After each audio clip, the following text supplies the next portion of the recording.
and we're following social distancing guidelines here in the Round Rock City Council chambers. And here to make this announcement today, I'm joined by Round Rock's Mayor Craig Morgan, Niall Maxwell, Chair of the Greater Round Rock Community Foundation, and Scott Swindell, Chair of the Round Rock Chamber Board of Directors.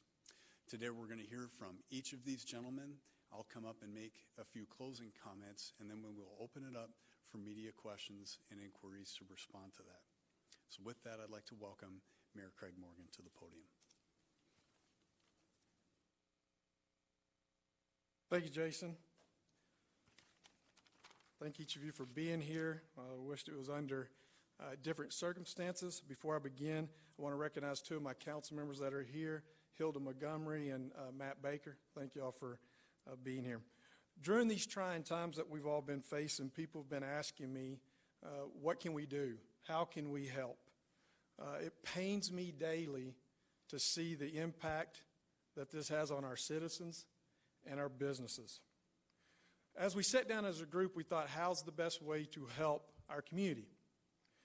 Nonprofits, churches, and organizations are helping individuals. Many of these organizations are. It's really been impacted with us for downtown.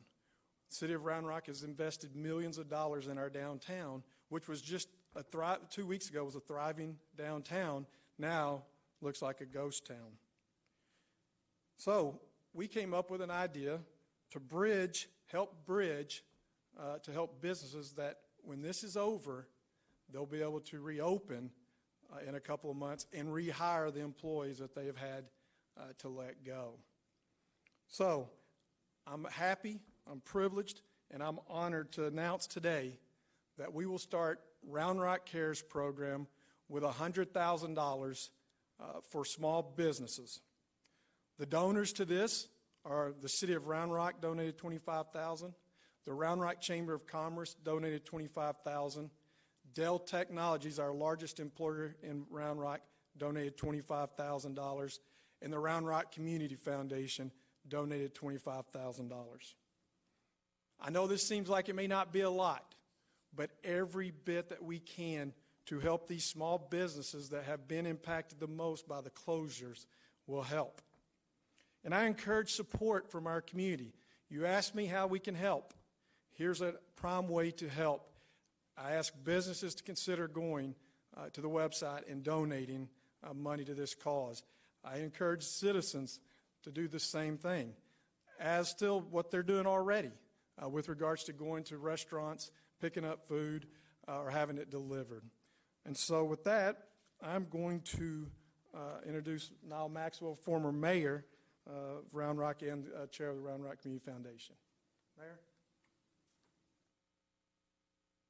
Thank you, Mayor Morgan. And I would like to add a very personal note to our mayor. A little over a week ago, we were all contacted by Mayor Morgan. When he says we, he's being very, very convenient. But this wonderful, wonderful goal that you're going to hear about in depth this afternoon was Mayor Morgan's brainchild a little over a week ago. Through his leadership, through this entire week, he has pulled together what I would describe as a very unique public-private partnership. And you know, we've talked about what makes Round Rock so special for so many years in this community. And one of the main ingredients is the business community coming together with the City of Round Rock, private citizens all working together in these kind of partnerships. And that's what makes our community so special. So, Mayor, thank you very much for your wisdom, your insight, and your passion. Had to put that in there, and your passion. So, as far as the Round Rock Community Foundation's involvement, we are ready, and we have the infrastructure in place to handle this fund. And I will give you a couple of websites right now. First of all, the overall website to the Round Rock Community Foundation, which you can find information about this Round Rock Cares Fund, is www.rrcommunity.org. communityfoundation.org. The Round Rock Cares website and link is www.roundrockcares.org. Now, you can find information at roundrockcares.org for both affected businesses and for the donor section. And as Mayor Morgan alluded to, we need your help. These four organizations came together with $100,000 in donations combined, but we need a lot more than that. We need help from businesses, small and large, that may not be as affected as some of our businesses downtown and throughout our city. And we need help from private individuals, those who are looking for a place to donate. And let me make this next point very clear.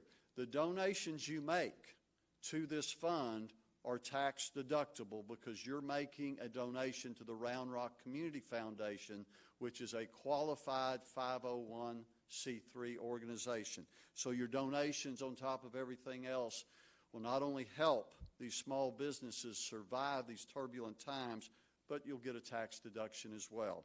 So please examine what you have at home or in your business, and please help us with this fantastic, in some part, solution to keep some of these businesses open during these next few weeks when it's so terribly important, or we will lose some of these businesses long term.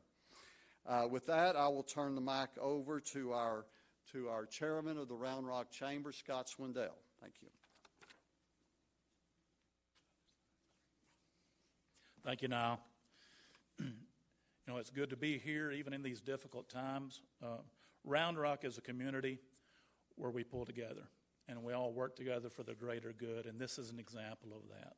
The Round Rock Chamber, our mission is to create an environment and carry out initiatives that help all businesses, large and small. So we're thankful for our partners in this room, the City of Round Rock and the Greater Round Rock Community Foundation. And we're thankful for Dell Computers, or Dell Technologies it is, our largest business in town, who are contributing this fund to help us help those in need. And Round Rock, we care about one another, and we help one another, and we always have. We're here to help those business owners and their employees who are suffering now, and we know there are quite a few. As Niall mentioned, our website is roundrockcares.org. The application process is there. If you have a need, please go there. There's a very clear process to go through and apply for disbursements. And as Niall mentioned, we know that there are individuals, there are families, there are organizations, there are businesses in town that want to help, and I know they will. So please go to roundrockcares.org, and we'll all work through this together, and we will get through this together.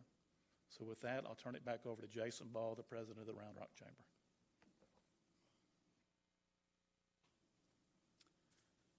Thank you, Scott. Thank you, gentlemen. The mayor's asked me to run through just a few more components of how this program will work very briefly. And again, we want to start with thanks to all of our donors. I'm very excited that I've already heard from a couple other potential donors today. We hope we'll be hearing from many more, and everyone's been given information on how they can contribute. I anticipate for many people who may be watching this are wondering, how can I participate in an application? And so I'd like to go through what that process will look like.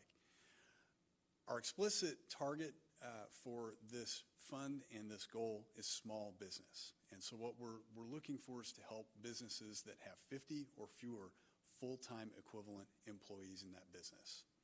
Now, an applicant business can apply at roundrockcares.org, and that information is all there. We've tried to keep that information very brief and truncated because we want to respond and deploy these resources as quickly as possible.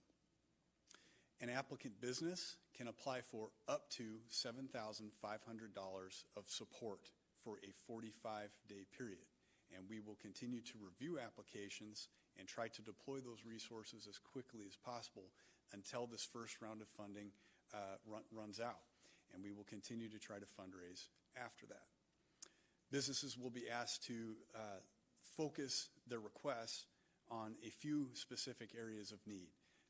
As has been mentioned before, lease payments, business mortgage payments, business utility payments, partial payroll for employees that are still working in that business, or critical business expenses for cost of goods sold or critical marketing type of expenses. Other expenses can be requested, and those determinations will be made by the Fund Oversight Committee. A Fund Oversight Committee will be formed. We anticipate that will consist of leadership from the business community and or the chamber, the community foundation, hopefully an appointee from the city, as well as other business and community leaders. That group is being formed right now. We hope to begin those meetings next week and begin reviewing applications as soon as we are able. And I think with that, I'm going to open it up for questions from any of the group of speakers today. Thank you.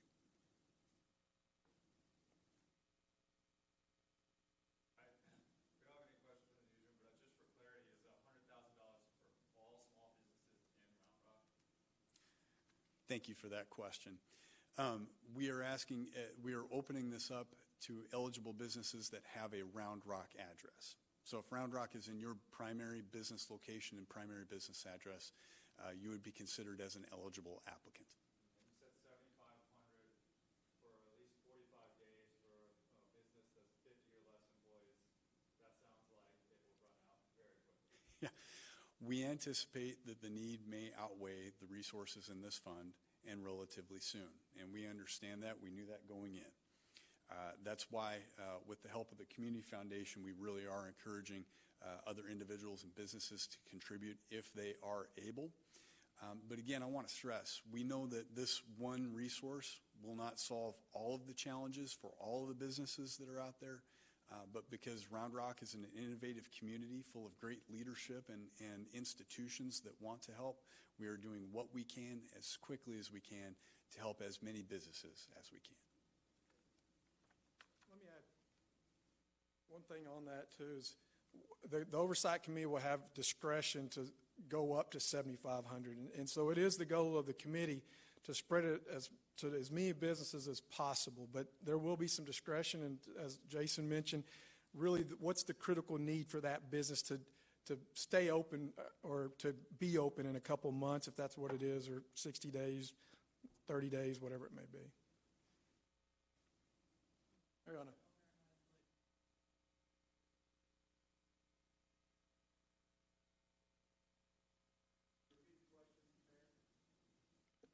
Yeah, so the question was if an owner has multiple businesses, what we would look under is their respective entities. So if they're all under one entity, then you take the employee count into consideration.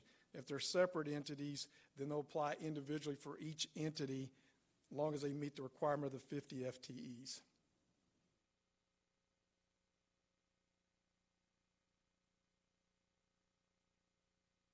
Do you have any more questions?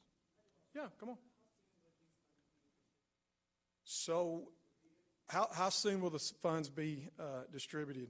Hopefully we can start looking at the applications by next week, and our goal is to get it going as fast as possible. We know from some of the articles in the newspaper that people need $1,000 to get their rent paid for businesses right here in downtown. And so the goal is to really get that going as fast as possible. The website's hot and ready to go for applicants and donors, and we'll look at that, and hopefully by starting next week, we will start making some decisions and cutting some checks. Go ahead. Come on. I think the distinction needs to be made between employees and FTEs, and we discussed this in length leading up to this press event. FTEs, full-time equivalents. There could be a business that has 65 total employees, but only 48 FTEs, full-time equivalents. That's very important for especially restaurants and in the food service industry. So if you have 75 or 80 employees, you could probably only have 40 FTEs, full-time equivalents, and you can apply.